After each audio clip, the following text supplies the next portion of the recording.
my friends here. Look. Say hi for everybody, okay? Cameraman.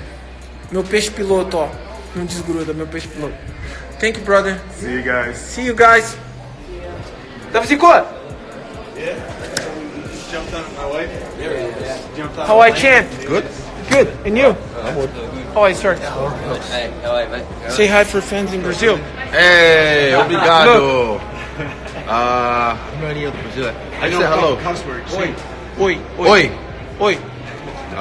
Me and Israel, the good fight for you guys. You see, Venom and Spider-Man. See, Deadpool. fight. Deadpool, all right? Okay.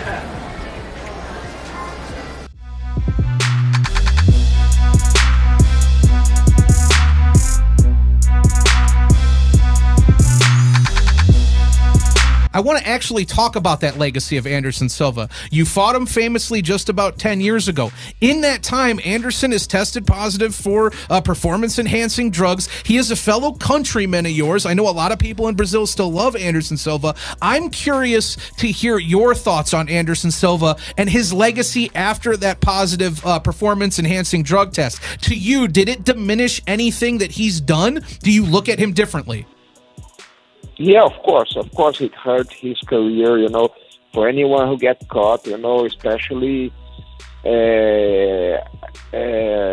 like he did, you know, and get caught and then have problems again. I think, of course, will hurt your career, but we cannot, of course, diminish all his legacy, because I mean, he could be, you know, I think if he wouldn't have this positive test, he could be the best of all times. But with this positive test, then I don't consider him the best of all time, but for sure he was one of the best of all times.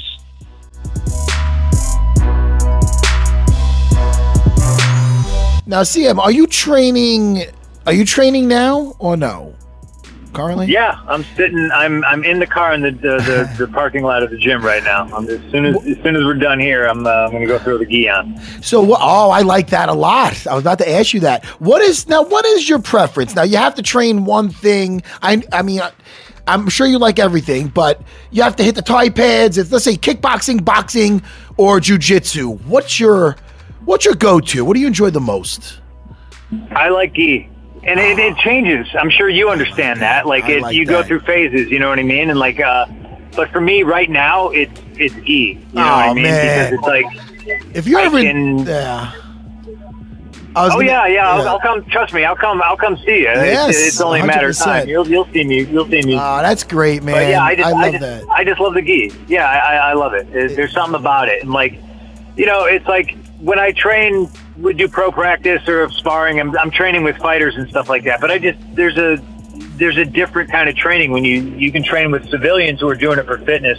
You can train with people who just do jiu-jitsu competition. So the varying degrees of skill level and everything in a gi class. I'm so in love with it. Are you looking to fight again? Are you hanging up the gloves? I mean, talk to me. Oh God, I don't know. I haven't really put much thought to it. Duke asked me yesterday. He's like, "Hey, if they called you, would you fight again?" And my answer was yes. But it's a situational thing, I suppose. I don't know. It's a good question. I thought you would ask me that. I didn't have a prepared answer for you. I apologize. No problem.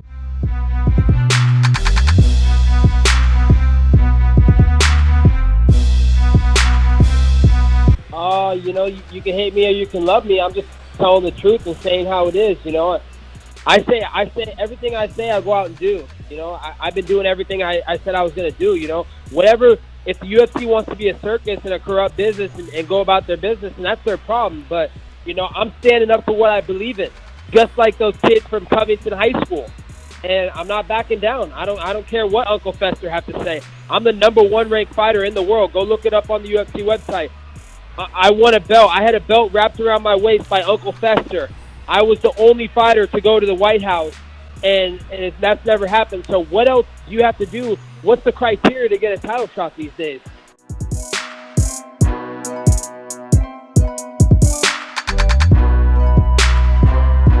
he has progressed tremendously. I mean, we've talked about him on a weekly basis almost at this point. So, I mean, he's doing some good things to definitely get his name out there. He's won some great fights. But is it enough? Is the UFC going to value that? And especially when you're kind of puffing your chest? No. I don't think that Dana is going to take kindly to that. He's went after Dana heavy. Like, personally, you know? Yeah. So, I mean, we've seen this not play out well before. The good old saying, don't bite the hand that feeds you. I mean, you can make Dana your rival to a degree, but there's a point where you're taking it too far. Yeah, you don't want to get too personal.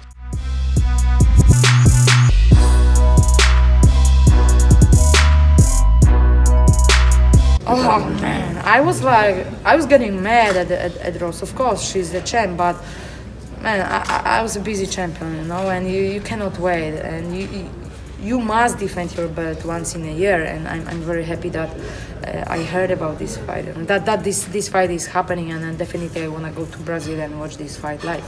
You have plans to do that? Yeah, I 99% I will go to Brazil and watch this fight, and I cannot wait to see my Brazilian fans, and there's many of them, and I wanna just go there, hang out with them, and meet them, and watch this fight, of course.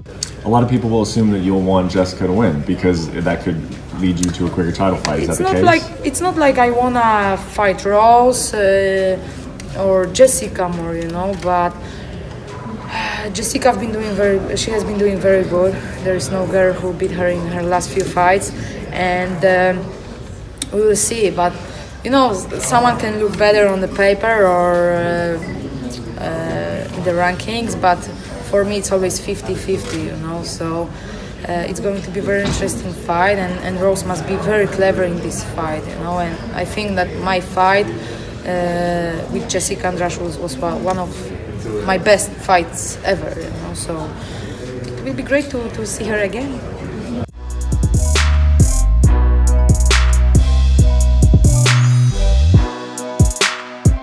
I was very far from the 6 digits when I was in the UFC. I left, and here I am already on 6 digits right away. So, you know, give it another year or so, and we will be on 7 digits, I have a feeling. Does it kind of make you wish you left the UFC earlier, if this kind of money was out there waiting for you?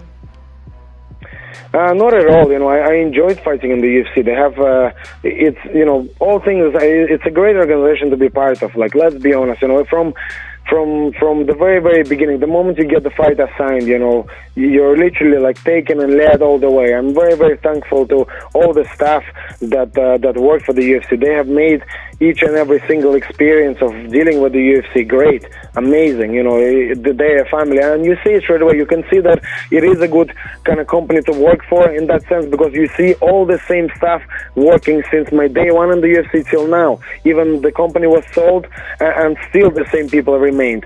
So, you know, it's a great, you know, it's a family. UFC is a family, and it was great for me to be part of that. But, you know, I still look forward to this new chapter in my life.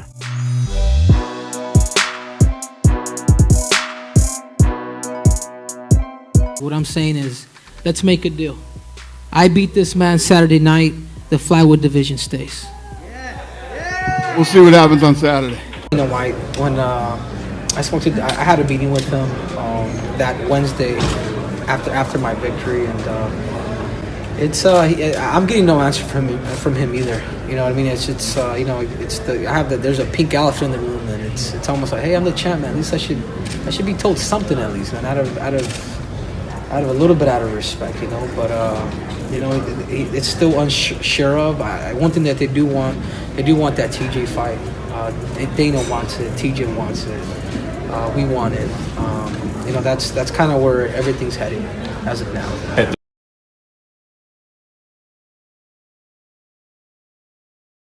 You know, I'm standing up for what I believe in, just like those kids from Covington High School. I was the only fighter to go to the White House. I won a belt. I had a belt wrapped around my waist by Uncle Fester. Oh my God, who the hell cares?